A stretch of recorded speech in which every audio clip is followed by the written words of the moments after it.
Right, well, I think that brings us to 7:30. So thank you all very much for joining tonight's event. So tonight we've got Stephen Burr, who's president of the Cambridge district of the EDA Dust Association. He's going to talk about the humble blue line, as he puts it. I think the suggestion is that if you've got any questions or comments on things which are going on, then hopefully you can find your way to the chat interface. So if you're joining by computer, it's in the bar at the bottom, and you can type to either all panelists or all attendees. We'd actually recommend letting everyone know what you think about what's going on. If you have a particular point that you'd like to make, then do feel free to use the raise hand button, and we'll see if we can get a sort of interruption in at the appropriate point. Finally, there is a Q&A interface as well. Feel free to use any of those mechanisms. I'll try and draw Stephen's attention to anything that's pending. But in the meantime, please do enjoy the seminar. It will be available after the event through the district YouTube page, and also in a link that will be sent afterwards. Stephen has kindly said that he will share the slides with you afterwards, so you don't feel that you need to copy down any details. We'll send you a link in a follow-up email tomorrow evening. Okay, wonderful. Well, thank you very much, and I'll hand over to Stephen. Thanks, Dave. Hello, everyone. I hope you can all hear me. I hope you're all there, because I can't see anyone apart from Dave, so could just be talking to one person. Anyway, I hope everybody's well and coping okay with the lockdown. Yeah, bad luck for signing up for an hour at least of being bored by me, but there we go. Right, so I'm going to share my screen. I think if I look over to the side, it's because I have another screen up there, which is showing the slides. Okay, so I hope you can all now see that on the screen. So yes, I'm going to talk about blue lines. I've tried to keep this talk fairly, I don't want to say simple, fairly accessible for people. There are some topics that I'm going to talk about which could take up an entire seminar on their own. So I've done my best to scratch the surface, but some of you will probably end up feeling that I maybe haven't explained things as deeply as I could. If that's the case, then do let us know, because there's no reason why we can't go into some of these things in more detail in future events. So it would be great to know which bits you found interesting and which bits you maybe already knew or weren't interested in. So let's see if I can get this to move forward. Okay, there we go. So these are the main points that I'm going to try and cover this evening. Some of them I'll spend longer on than others, but yeah, we'll start by trying to define what a method is. Then I've done a little bit of research on the history of the method diagram and the blue lines. Then we'll look at the diagram of a method itself and kind of break that down into the constituent parts. And then following on from that, we'll take some of those parts of the method diagram and look at them in more detail. So for example, we'll have a quick look at the method stages, place notation, what different types of method there are, how methods are named, and how you can extend them to be rung on different numbers of bells. And then I'll finish off with a few bits on perhaps how we can use some of this knowledge to help us when we're learning methods and approaching new blue lines that we haven't come across before. So before we get stuck in, a few disclaimers. So first is an important one. I'm not an expert on this. I've had fun putting the slides together, and I have done a bit of research, but there are certainly people watching this who know more than me about what I'm talking about. Please do correct in the chat or in the answers if I've made an error, and feel free to offer your own advice if you feel that that's going to be useful for other people. Unfortunately, unlike the talk last week, I don't have a PhD in this subject, whereas Gareth obviously is extremely knowledgeable on the history of bell ringing. Secondly, my slides aren't very fancy. They're mainly black on a white background, so apologies for no snazzy animations. And there definitely will be typos and grammatical errors that I haven't picked up. So again, I apologize for that in advance. I don't know if any of you are going to find this useful, but as I was saying to Dave, I've had fun putting the slides together, and hopefully at least one or two of you will find something interesting out of this. And to finish off, like I've said, there's a good chance you know more about this than me, and please do contribute if that's the case.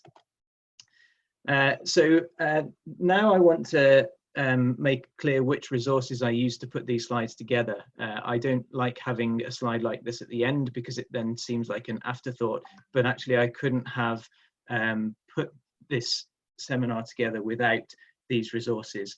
So I won't go through them one by one, but please do feel free, especially if you borrow the slides at the end, to have a look at these and visit some of these websites, because some of them go into much more depth than I can and are very interesting. And also thank you to Richard Pargeter, who did send me a slideshow from a similar talk, and I have actually stolen some material from that, so very grateful for that. So I think that's all of the intro stuff done. So let's get stuck in and see where we get to. So first of all, what is a method? So for many people, you may think that that's a pretty simple question to answer. You know, methods are the things that we ring on the bells. But actually, the definition of a method is extremely complicated.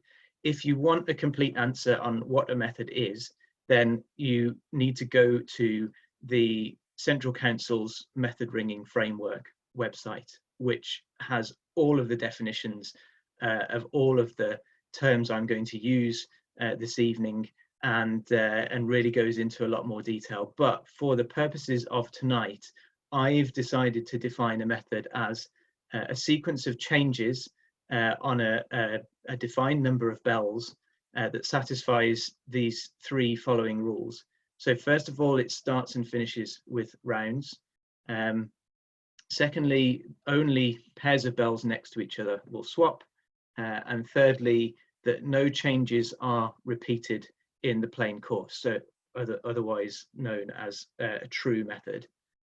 So I think it's important to say that that's a definition I've chosen for tonight, but that many people would consider my definition more what they would think of as a method, a fairly good definition. Some people might even add more conditions than that. For instance, some people would say that you shouldn't have more than 4 blows in the same place consecutively, those sorts of things. But actually, as I've alluded to a little bit, my definition and the complete definition are actually fairly different. And again, if you are interested in looking into that in more detail, then the link's there. But we don't have unlimited time tonight, so I'm going to stick with what I've said there. So before we start talking about the blue lines and the method diagrams themselves, I did do a little bit of research to try and find out when these diagrams and blue lines really originated. So some of this is kind of linking into what Gareth was talking about last week. He actually talked about the 48 changes that are on the right of the page here, the Cambridge 48. So from the very beginning of change ringing, bands around the country were experimenting with different ways, different methods of ringing what they called peals in those days, which isn't quite the same as what we refer to a peal as these days. They just meant sequences of changes which started and ended with rounds and didn't have any repeated rows, and followed a set method of changing the bells over. But in those days, things weren't as connected as they are now. You couldn't just get on Zoom and tell someone that you discovered this great new method. So some members of the ringing community began to write and publish books that would set out these new methods that were in fashion in various parts of the country, the major ringing centres, so that other people would then be able to learn and ring them. Now, these books seem to have consisted of a combination of theory, the underlying mechanism of how the changes worked, descriptions of how to ring the individual methods, and the rows of changes written out. But as you can see here in the example from Tintinologia in 1667, they didn't draw lines through the bells. And this kind of continued for the next couple of centuries, really. So through the 18th and 19th centuries, most of the publications would focus mainly on describing the methods, and they would usually write one or maybe more leads out as rows, kind of in line with the text. So you'd have a block of text describing a method, then you'd maybe get a lead of that method written out in rows as a kind of an aid memoir, really, to what they're saying in the text. And unlike today, when we're used to kind of getting books that are full of different methods and not much else, some of these publications covered a lot of different areas of ringing, everything from what the parts of a bell are and how to begin bell handling, all the way through the methods to actual, kind of theory on peal composition and proving peals and so on. And then there were others that focused in detail on a particular method. So we still have some of those books today, but for instance, an entire book on how to ring Granzer or Stedman, that sort of thing. As far as I could find, there don't appear to be really any publications aimed solely at just displaying the method diagrams until the late 19th century. But I'd be very happy if anyone knows otherwise and could let us know when this sort of thing first appeared. So let's have a look at an example of one of these publications from the kind of second half of the 19th century. So these are some excerpts from The Art and Science of Change Ringing, which was written by William Bannister and was published in 1874. So you can see on the left here, hopefully my pointer's visible, we've got a page of text describing how to ring plain bob doubles. And then here we have the first lead of plain bob doubles, and then an etc. We also have a quick description of how to ring a bob. Now, presumably the idea was that readers of the book would be able to take this first lead and then perhaps write out for themselves the remainder of the method. Moving through here, we've gone on to some surprise major methods, and you can see that again these are displayed as a single lead, which is helpfully split into 3 sections across the width of the page. No lines drawn through, and again we're left to presumably draw the rest out for ourselves. Clearly not a very easy way of looking at and trying to learn these new methods. And then a little bit later on in the book, we've got Oxford Treble Bob Maximus. Now, a lot of people would ring Oxford Treble Bob Maximus by knowing the rules of how to ring it. But if you imagine trying to sit down and learn this block of numbers, it's not really extremely clear what all the bells are doing and how they work together. So this is obviously quite different from what we're used to today. And again, like I say, as far as I know, it was Jasper Snowden who came to the rescue. Now, some of you might recognize this name already. Jasper Snowden published a book called Standard Methods in the Art of Change Ringing in 1881. So not long after William Bannister's book that we just looked at.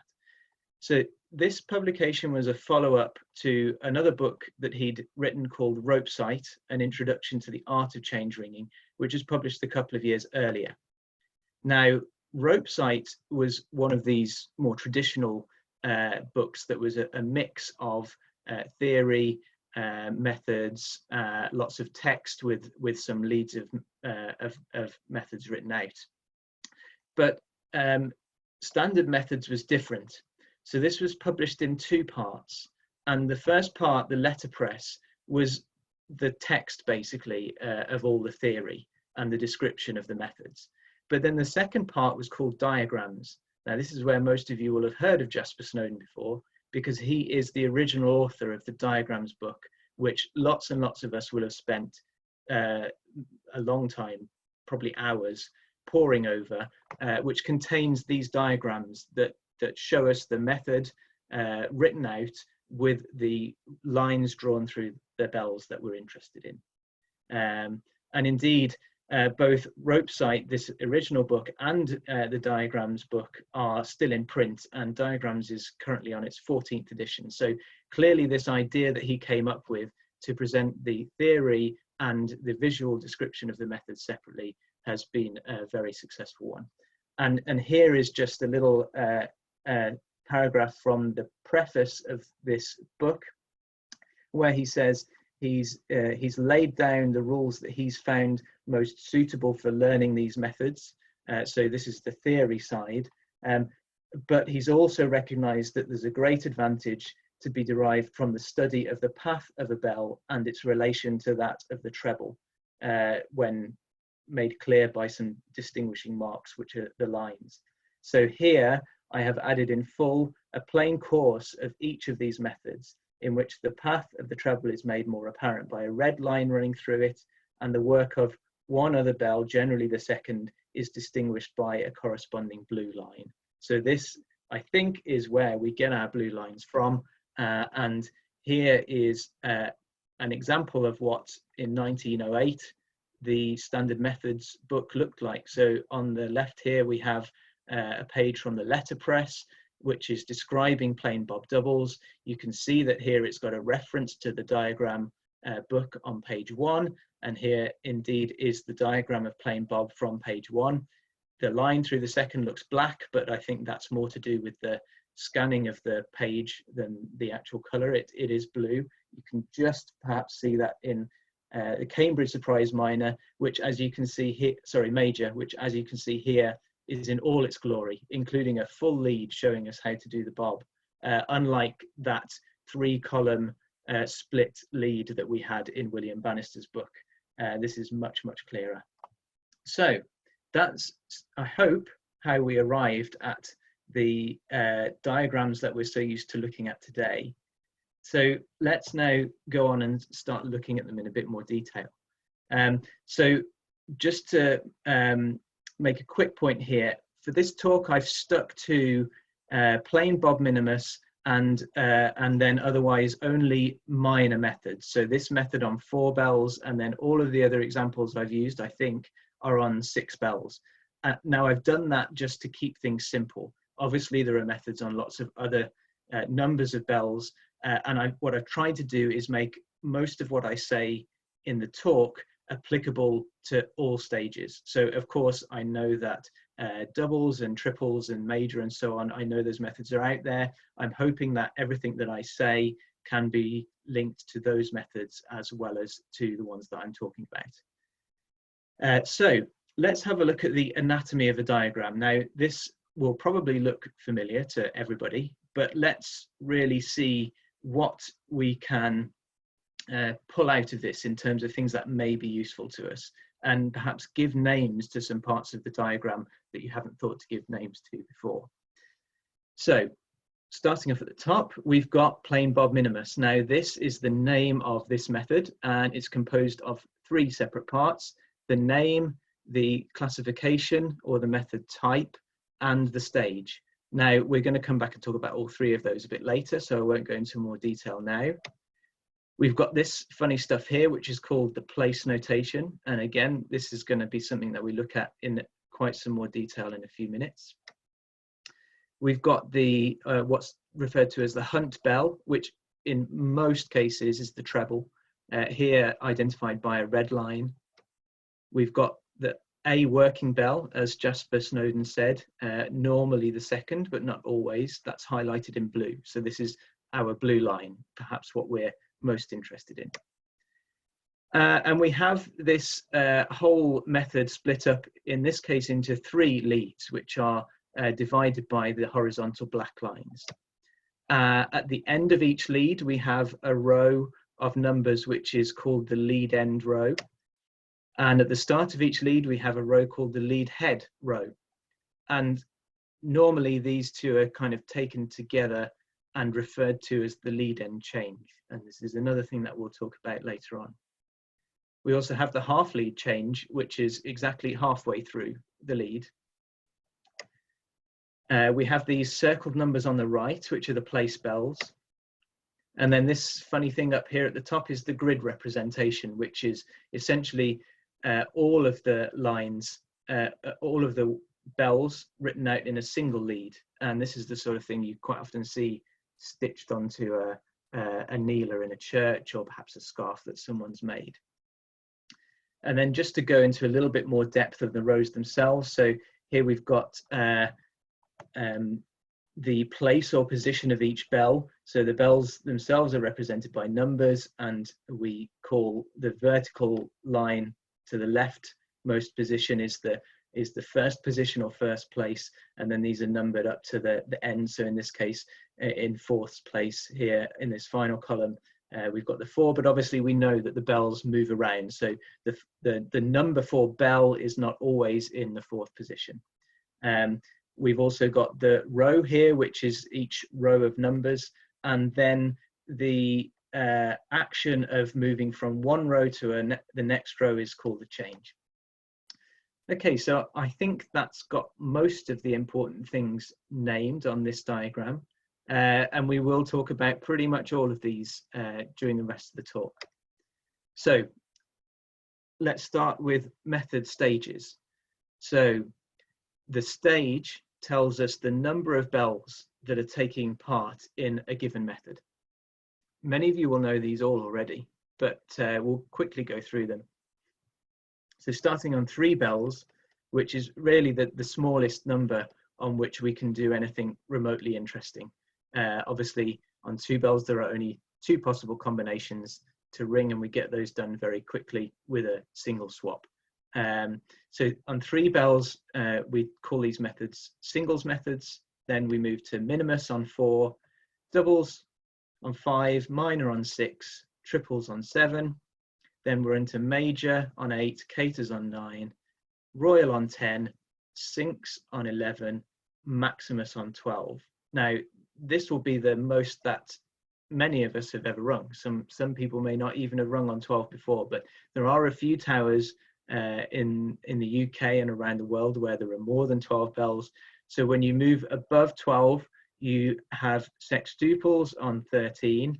Then they run out of imagination when they got to 14, so this is just called 14. On 15, we've got septuples, and then the maximum number of bells we can ring in a tower, unless we're being naughty in Dublin and ringing the semitone bells. The most bells we can ring in a tower bell method are 16. So what's interesting here is that if we look at the names on the left, we can see that there's maybe a link between all of these. So we start with singles, then doubles, then triples. So we're going up 1, 2, 3. People who know French may think that caters is a little bit like the French word for 4, cat, and syncs is a little bit like cinq, which is 5. Then we've got sextuples, which is 6, and septuples, which is 7. Now these actually relate to the number of pairs of bells that swap in each change, or the largest number of pairs of bells that can swap. So on 3 bells, we've got 1 pair and 1 left over. On 5 bells, we can swap 2 pairs of bells in each change. On 7, we've got up to 3 swaps that we can make, and so on. I'm not actually sure where the names for the even bell methods come from. They seem to go from a word which means small, then not quite so small, then maybe a bit bigger, to quite big, and royals got stuck in there somewhere. I don't know how. If anybody knows where these names come from, then I'd be really interested to know. Please do put that in the chat.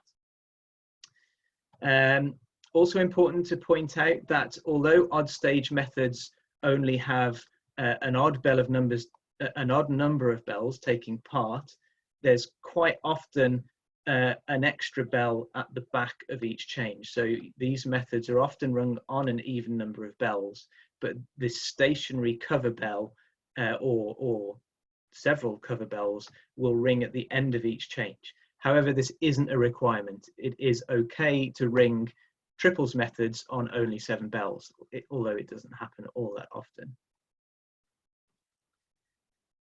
Right, moving on from stages, now we'll start to go into place notation. Now, this is something that some people may not have come across before.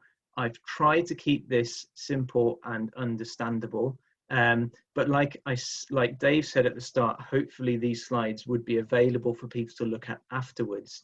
And if anyone thinks that I haven't made it clear enough, then I'm sure I can alter the slides to try and make it a bit more understandable. So what is place notation? Well, it's a shorthand code, a little bit like a computer code, that contains the information that we need to construct one of these method diagrams. So obviously it's fine to look in a book and find the line for plain bob minor, but what if you didn't have the book and somebody had to give you the information that you needed to write that out for yourself? Obviously what they could do is tell you every single change, what happened to that change, but that would take quite a long time. So what the place notation does is it gives us a shorthand for that. So if you know the stage that you're ringing on, so the number of bells that you're expecting to have in the method, and you have the place notation, then that's everything you need to write out the diagram. For instance, like the one for plain bob minimus that we saw a couple of slides ago, even if you have no idea what the blue line looks like. So this does not require you to know that the bells dodge in 3/4 when the treble leads. You don't need to have that information. You just need the place notation and the number of bells. So what I'm going to try and do is first look at how this works. How does place notation work? And then we'll see if we can use it to write out a lead of a less common method that hopefully some people have not come across before. So let's start at the beginning. So we've said that we want to construct a method diagram. Yeah, here's a typo. To construct a method diagram, we need instructions that tell us what happens at every change of the plane course. So let's try and come up with a concise, easy way of doing this that doesn't involve someone saying, okay, now the 1 and 2 swap, then the 3 and 4 swap, etc., etc. So let's look at a change and see if we can work out how to describe it as concisely as possible. So here I've got a change on 4 bells. We're starting with the row 1, 2, 3, 4, and we're changing to the row 2, 1, 4, 3. So I've just written out some possible instructions at the bottom of the slide here that we could use to describe, another typo here, what this change is. So we could say that the 2 moves to first place, the 1 moves to second place, the 3 moves to fourth place, and the 4 moves to third place. That instruction would allow us to write this change out. Alternatively, we could say that bells 1 and 2 swap with each other, and that bells 3 and 4 swap with each other. Again, that would give us this change if we wrote it out. A third option would be to say, rather than referring to the numbers of the bells, we could refer to the positions that they're in. So we could say that the bell in second place moves to first place, the bell in first place or lead moves to second place, and so on. We could do the same for the bell in third place and the bell in fourth place. Or we could say all the bells swap. So here the 2 pairs of bells swap with each other. Another way of saying this would be to say that no bells stay in the same place from this row to this row. And of course, there are, I'm sure, plenty of other ways that we could describe this change as well. So we've got to try and work out, well, what's the best way? Of all these options, which one should we use for our kind of place notation instruction? So let's consider what happens if we keep the movement of the bells the same, but alter the starting order. So here we have a change 1, 3, 4, 2 to 3, 1, 2, 4. So the movement of the bells between each row is the same as before, but we've changed the order that the bells are in. So do the previous instructions that we came up with still work for this change? Well, if we look at these two first options where we had the numbers of the bells and then what that bell was doing, we can see that these no longer work. So if we say that the 2 moves to first place, well, that's clearly not happening. That instruction right from the start doesn't work for this change, even though the movement of the bells is the same. Same for this one, 1 and 2 swap, 1 and 2 don't swap. But when we referred to the places that the bells were moving to and from, that still holds true. But also if we just said that all the bells swap, then that's fine as well, because all of the bells do still swap in their 2 pairs. I'd say that all bell swap is probably the most concise that we can get for describing this movement of the bells. So we'll go with that for the time being. We can always come back and change our minds if we realize it's a bad idea.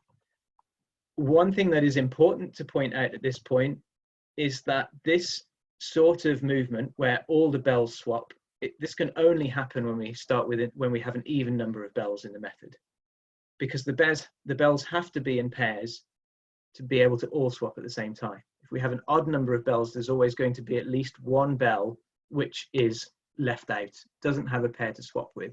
So the only option it has is to stay in the same place. Like I said, today we're considering methods on even number of bells, but the next slide is going to tell us how we can deal with changes where there are bells staying in the same place and therefore will apply to odd numbered stages as well. So let's see what does happen if some of the bells stay in the same place. So here again, I've got to change 1324 to 1342. Now here you can see that these 2 bells, they stay in the same place between the 2 rows. They don't move anywhere, whereas the last 2 bells swap over. So from the previous couple of slides, we know that describing the position of the bells rather than the specific bell numbers is more helpful. So let's just come up with straight away with a good instruction that we could use for this change. So let's say that the bells in first and second place stay the same, or in ringing jargon, make a place, and that the bells in third and fourth place swap. Since we're describing the bells that are staying in the same place when they're not moving, we actually don't need to have this second half of the statement, because if we're describing all the bells that make a place, then it's logical that the remaining bells must swap. If they weren't swapping, then we'd have included them in this initial part of the statement. So we can actually drop the second part, and the instruction just becomes that the bells in first and second place stay in the same position, they make a place. So we've got an instruction that can describe this change as well. So let's see if putting those 2 ways of describing changes together will allow us to write a set of instructions for one lead of plain Bob minimus, which is the method that we saw right at the start. So what I've done here on the right is I've written out the changes, and what we're going to do is we're going to add the instructions and then display what that's done on the diagram on the right. So the first change here, we can see that the instruction that will give us the change that gets us from the first to the second row is all the bells swap. Then for the next change, you can see we've got the bell in first place is making a place, the bell in fourth place is making the place, and the middle 2 swap. So our instruction here is first and fourth bells make a place. Then we've got another all bells swap. Then we've got first and fourth bells make a place again, and you can see I've highlighted this in red. We'll come back to talk about this in a second. Then all bells swap again. Then first and fourth bells make a place again. All bells swap yet again. And then finally, in this last change of the lead, we've got the first and second bells making a place. And I highlighted this as the lead end change. So let's have a little bit of a closer look at these 2 special changes.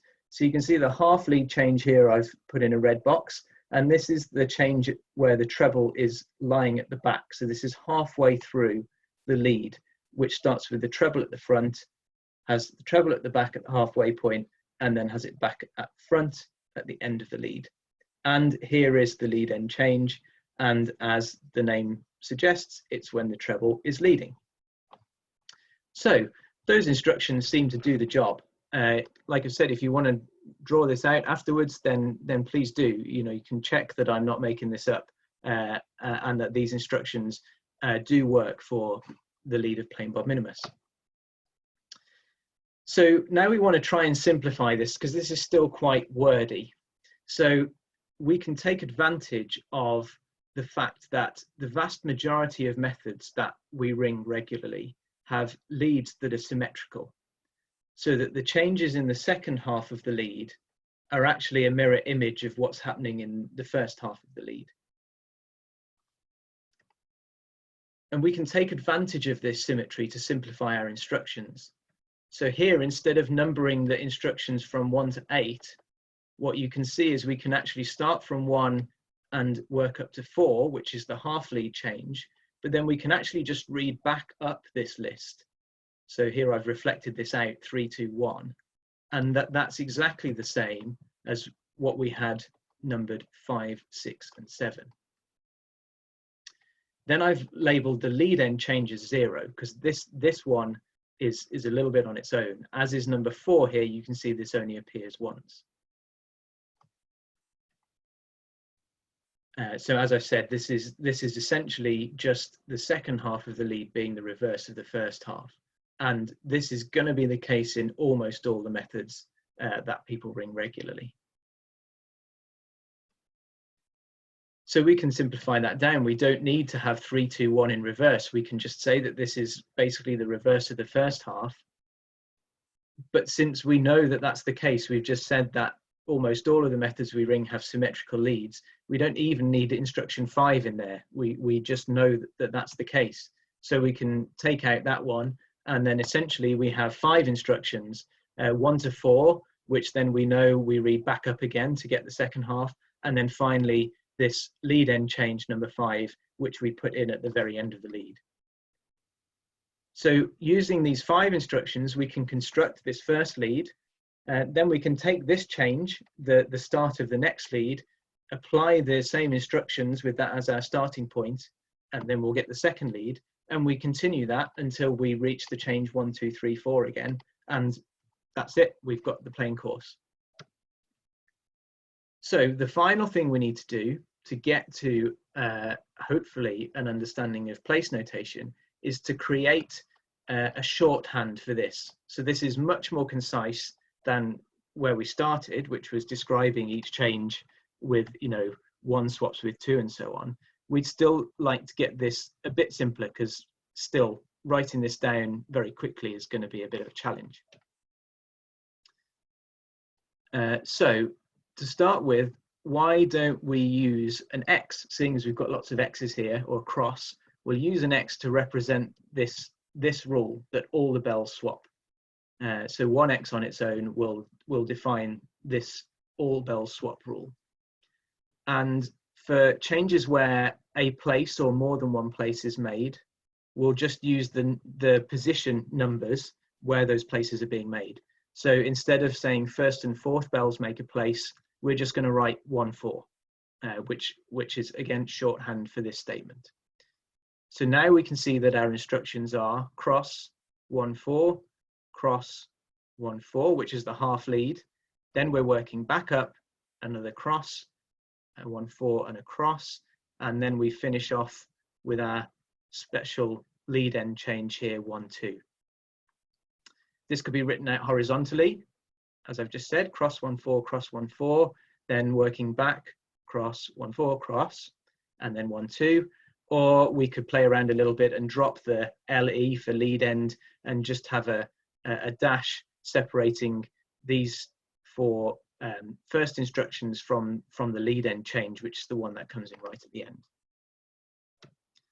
So hopefully now you can see how this works. This is just that same place notation as we just came up with, except that it's written out vertically and the symbols are alongside the changes that they apply to. You can see that the second half of the lead is blank because we know that we can get that from working up to here, and then we've got our final 1, 2. So whereas before, perhaps this was just a weird string of symbols and numbers next to the method, now hopefully we all know that we could get rid of everything else in this diagram, apart from knowing that we're on 4 bells, and we could use this to construct this whole diagram ourselves. Right. Hopefully that was understandable, but as usual, it's not quite that straightforward. So in our example, we've been quite lucky. We've got an X every other change. We've got all the bells swapping every other time we have a change. But this isn't always the case. And as we've said, it's never the case in odd numbered methods because we don't have the X at all.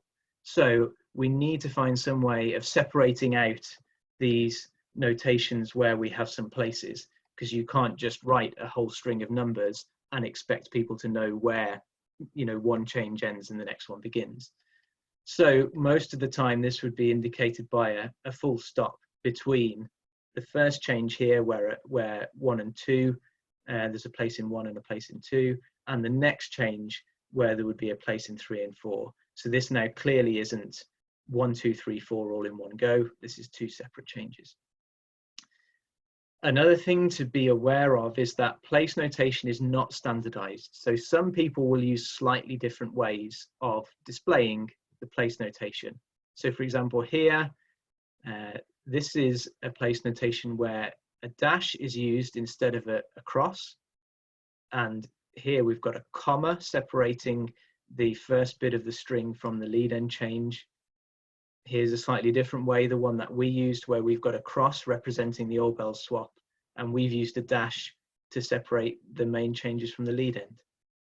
Both are the same, they're slightly different, and this can be a bit confusing when you're looking at place notations on the internet because people do it slightly different ways, and I haven't got a good rule for dealing with that other than you just got to try and work it out when you come across something slightly different. So let's see how we're doing for time. Okay, so I've been going for quite a long time already. Let's very quickly see if we can put this place notation into practice, and then I'll try and make some good headway with the next few slides. Here's a place notation on the left. Can we turn this into a lead of a method? Well, let's see. Okay, so I've got starting in rounds here. This is a lead head change. So first thing we're going to do is cross all the bells. So this is the change we get if we cross all the bells. Now we're going to move on to this 1, 4. You see we've got a place in 1, place in 4. Next we've got a 1, 2.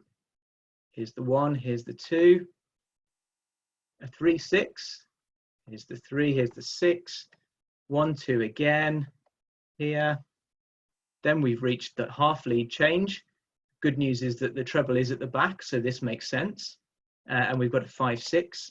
Now we're working backwards along the string, a 1, 2, a 3, 6, a 1, 2, a 1, 4, and a cross. And then we're going to introduce our lead end change. Again, good news, you can see we're back. Here's a lead end change with the next lead head. And you can see that we've written out a lead of a method.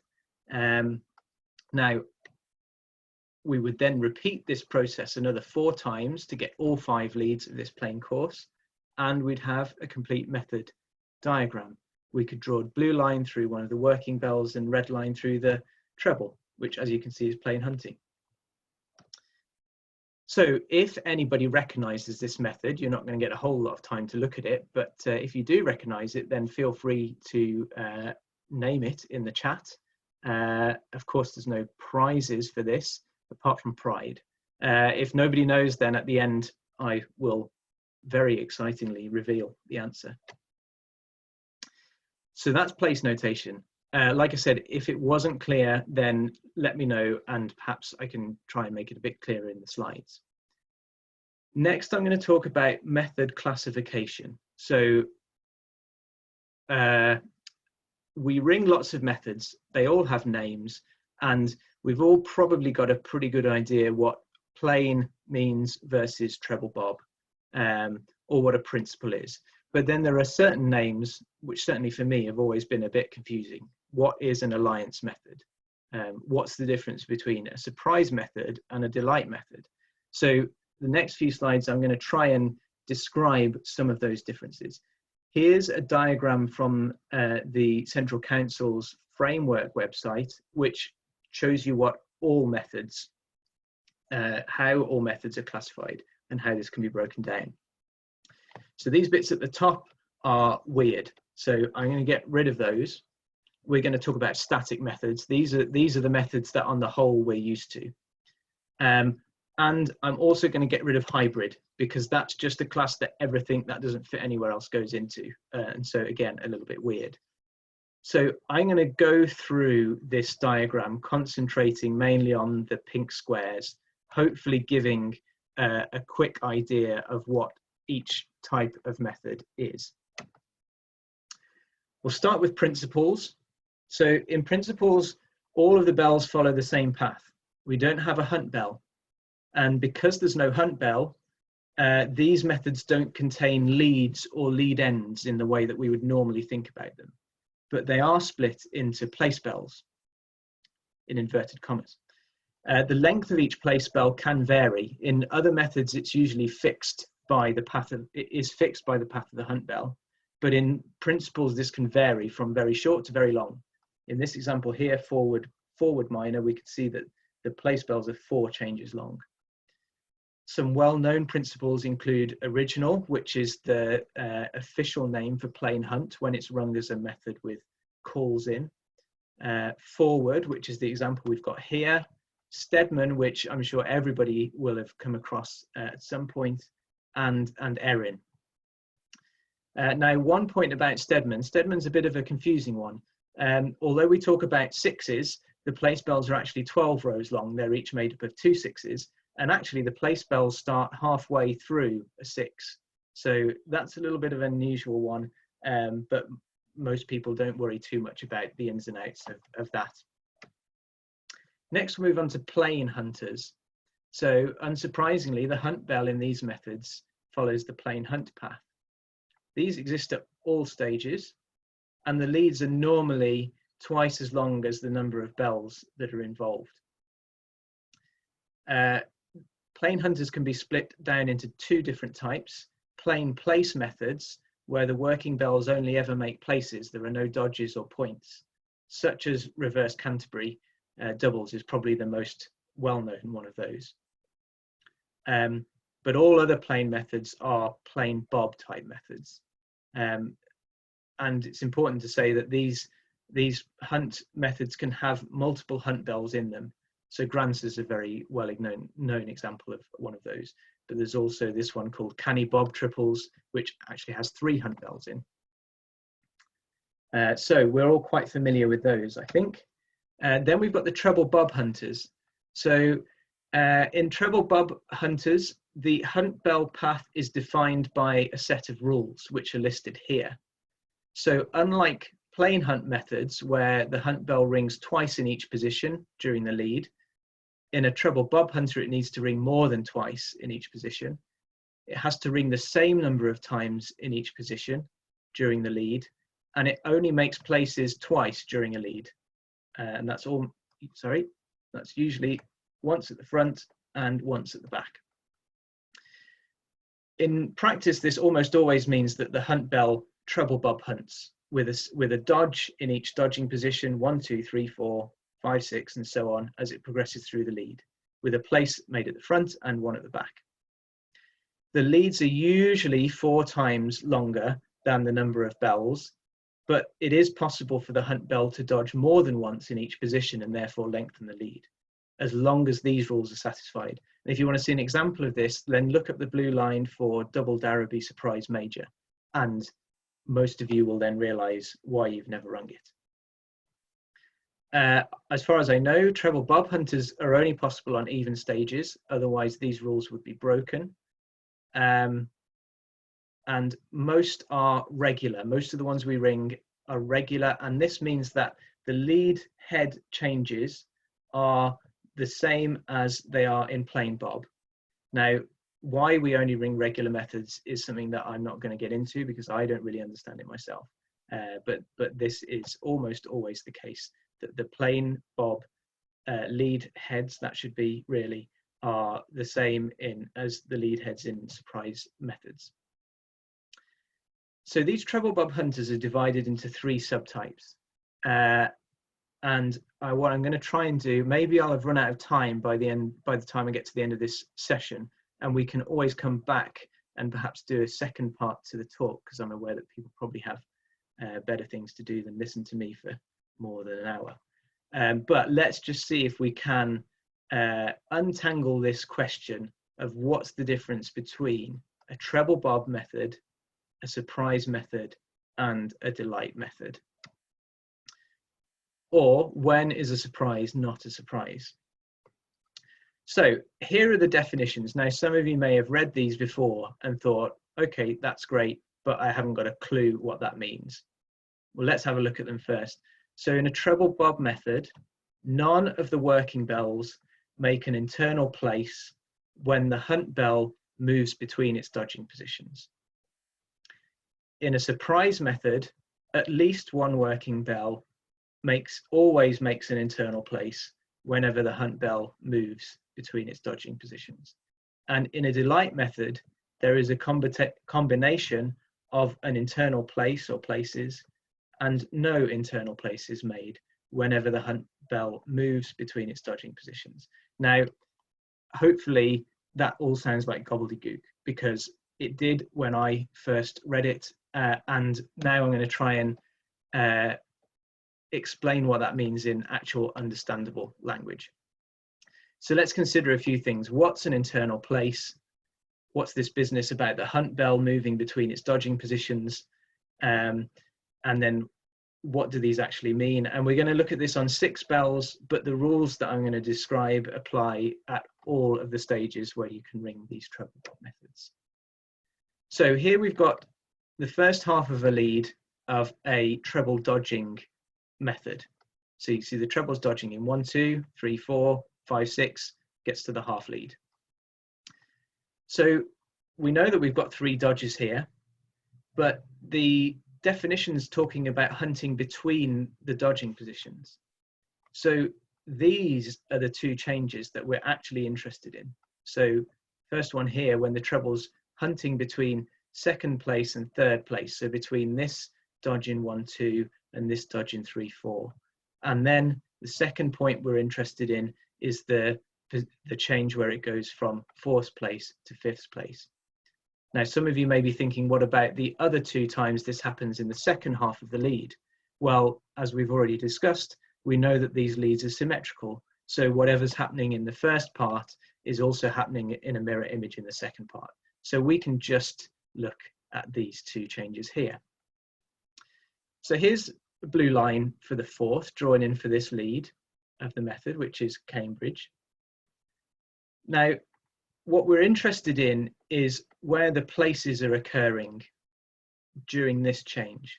Now, you can see here, we've got a place being made at the front in 1st place, but we've got the 2nd place made in 4th here. Now, this is what we mean by an internal place. So this we could call an external place. So it's either in 1st or 6th place in this case, but it's the one furthest forward and furthest backwards. All the other places are internal places. So we can see here, we've got an internal place being made.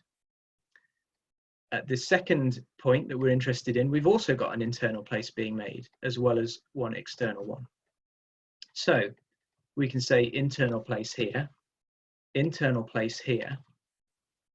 And this tells us that because we've always got an internal place being made during these important changes, that this is a surprise method.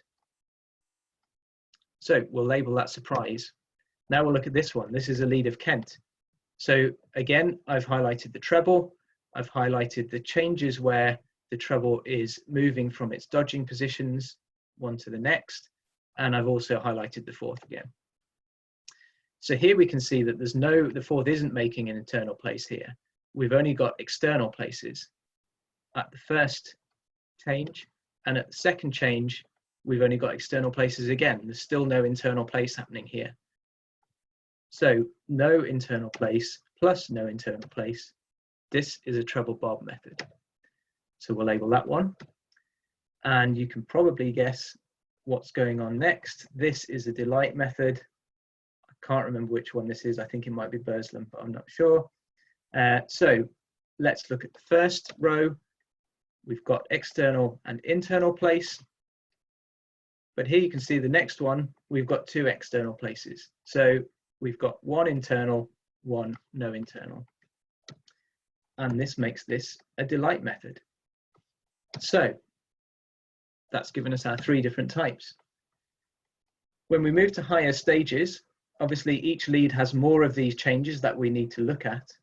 And therefore we have to check at more places, but the same rules still apply. If you check at all of the points where the treble's moving between its dodging positions, and you always have an internal place at each and every one, then you've got a surprise method.